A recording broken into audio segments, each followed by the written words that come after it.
Flute बजाते हो, सीख रहे हो, अगर आपको ये 4 चीज़ नहीं आती हो ना तो आपको कभी भी धोखा हो सकता है। तो सुनो, इस वीडियो में मैं बताता हूँ। लास्ट वाला टिप ऐसा टिप है जो आपको किसी ने कभी भी नहीं बताया हो, ठीक है? इसलिए ध्यान से सुनना, और ध्यान से सुनने का मतलब होता है डीपी फ्रूट्स के चैनल में, समझ रहे हो ना? चलिए शुरू करते हैं। एज ए फ्लूट प्लेयर आपको जो पहला काम आना चाहिए ना, आपको बजाना आना चाहिए। वाह सर, आपने क्या बात बताई, नई बात बताई यार, ये तो मुझे पता ही नहीं था। आप बोलोगे नहीं, 80% लोगों को ढंग से फ्लूट बजाना नहीं आता। अब ये फ्लूट बजाना आना किसे कहते हैं? मान लो ऐसे समझो कि आपने कोई नई धुन सुनी, मार्केट में नया गाना लॉन्च हुआ, आपने सुन लिया, उसका धुन आपके दिमाग में बैठ गया, आपने बांसुरी उठाई और आपने बांसुरी में उस धुन को बजा लिया, तो आपको फ्लूट बजाना आता है। या फिर आप क्लासिकल सीख रहे हो, आप गुरुजी के पास जाते हो, गुरुजी ने एक सरगम छेड़ दी, सागा मा पा मा गा, बजाओ, आपने बांसुरी में वो धुन तुरंत बजाई, तो आपको बांसुरी बजाना आता है। नहीं तो ना, आप में से 80% लोग क्या करते हो ना, जब तक पेपर पे वो सरगम लिखे नहीं मिलते, आपकी बांसुरी से वो धुन ही नहीं निकलता। अगर आप इस कैटेगरी में फॉल करते हो ना, तो आपको कड़ी मेहनत करनी पड़ेगी। आप कहीं ना कहीं गलत जगह पे हथौड़ा मार रहे हो, ध्यान देना इस बात को। दूसरी बात, फ्लूट मेंटेनेंस। ये टॉपिक बहुत बार रिपीट हुआ है, लेकिन you have to take it very seriously. Flute maintenance, जहाँ तक फ्लूट मेंटेनेंस की बात है, what you have to do is to keep oiling your flutes on a regular basis. Regular basis मतलब डेली नहीं, जब भी आपको लगता है कि अब ज़रूरत है, मे बी 15 to 20 days और वट एवर, क्योंकि temperature and the moisture and the environment flute को बहुत ज़्यादा इफेक्ट करता है। आपको ऑयलिंग करना है फ्लूट को, कैसे ऑयलिंग करना है, मेंटेनेंस कैसे करना है, नीचे डिस्क्रिप्शन में आपको वीडियो दे दूंगा और आई बटन में भी आपको वीडियो दे दूंगा, मेरे चैनल पे वीडियो आप देख लेना, ठीक है? मेंटेनेंस बहुत ज़रूरी है। मेंटेनेंस से आपकी फ्लूट की लाइफ बढ़ जाती है और टोनल क्वालिटी में सुधार आता है, ठीक है? करके देखना। Point number 3, threading right. अगर आप फ्लूट प्लेयर हो, आपके पास बहुत सारे फ्लूट रखे हो, डेली बेसिस पे अगर आप उन फ्लूट्स को यूज करते हो, बजाते हो, ट्रैवल करते हो बैग में लेके, तो चांसेस आर देयर कि वो धागा कभी निकल जाए, क्योंकि अगर आप उन फ्लूट्स को अगर रेगुलर बेसिस पे छूते हो, पकड़ते हो ना, तो वो धागे लूज हो सकते हैं और निकल सकते हैं।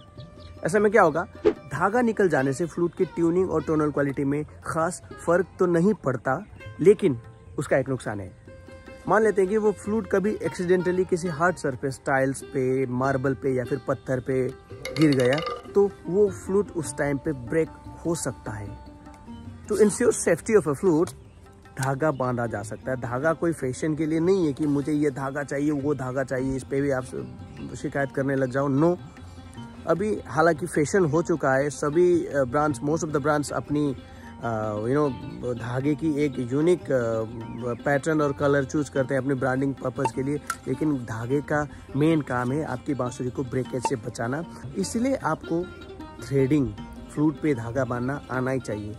आप क्या करो कि आपके बांसुरी के बैग में कहीं से नायलॉन थ्रेड्स प्रोक्योर कर लो और रख लो, अलग अलग कलर्स के जो आपको अच्छे लगते हैं। अगर आपको धागे चाहिए तो मुझे संपर्क करना, नीचे मैं अपना डिस्क्रिप्शन में व्हाट्सएप नंबर दे दूंगा, मैं आपको कॉन्टैक्ट नंबर दे दूंगा जहाँ से आप धागे खरीद सकते हो, नायलॉन के धागे। 4th पॉइंट, ये पॉइंट बहुत बहुत बहुत बहुत इम्पोर्टेंट है, इसलिए मैंने 4थे नंबर पे रखा है। ये पॉइंट हालांकि फ्लूट मेकिंग से कंसर्न है, लेकिन आपको आना चाहिए। Fixing the cork.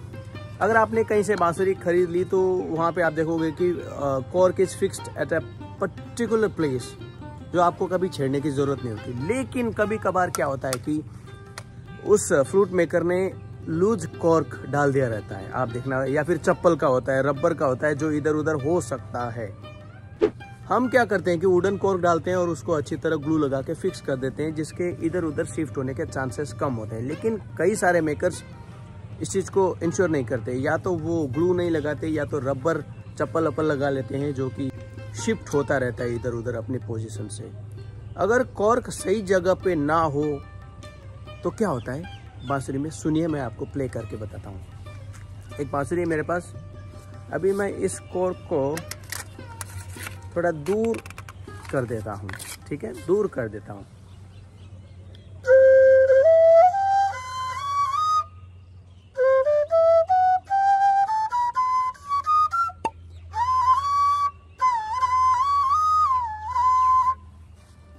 गलत पोजीशन पे कॉर्क है। अभी मैं इसको सही पोजीशन पे करता हूँ और बजा के सुनाता हूँ, आपको फ़र्क महसूस होगा, फिर बताऊँगा कि आपको ये आना क्यों चाहिए।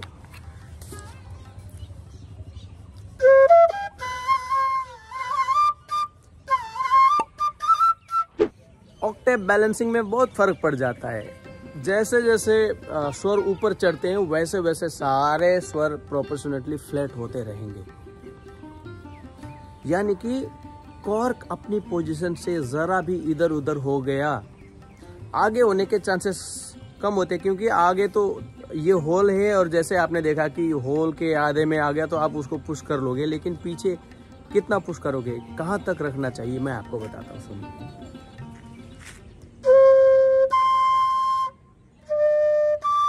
ये जो खास करके अपर ऑक्टेव वाले स्वर हैं, सा सा रे रे, ये दोनों बैलेंस होना चाहिए।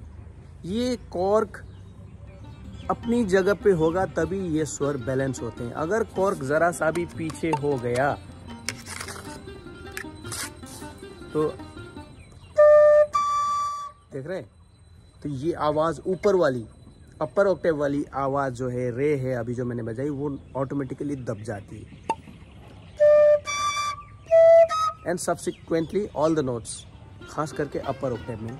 तो आपको इस कोर को ऐसा एक डंडा लेना है और उस पोजीशन पे रखना है जहां जाके वो स्वर सही बजते हैं। काफ़ी हद तक इम्प्रूव हुआ, राइट। लोग बोलते हैं कि इतना सेंटीमीटर उतना सेंटीमीटर आगे पीछे रखो, ऐसा नहीं होता। सुर is all about your feelings, okay. तो ऐसे आपको कॉर्क फिक्स करना आना चाहिए, क्योंकि खुदा ना खास्ता इधर उधर हो गया और आप बेसुरा बजा रहे हो, आपको खुद नहीं पता कि आपको कहाँ पे पिच शिफ्टिंग हो रही है, कहाँ पे अपर ऑक्टेव बैलेंस नहीं हो रहा है नीचे के ऑक्टेव से, तो आप गए। इसलिए ढंग की चीज़ें सीखो। इस वीडियो में आपको कहीं पे भी कोई भी पॉइंट समझ में नहीं आया हो, डेडिकेटेड वीडियो अगर मुझे बनाना हो तो आप नीचे कमेंट करना, ठीक है। अभी के लिए ये 4 पॉइंट्स आपको याद होने चाहिए।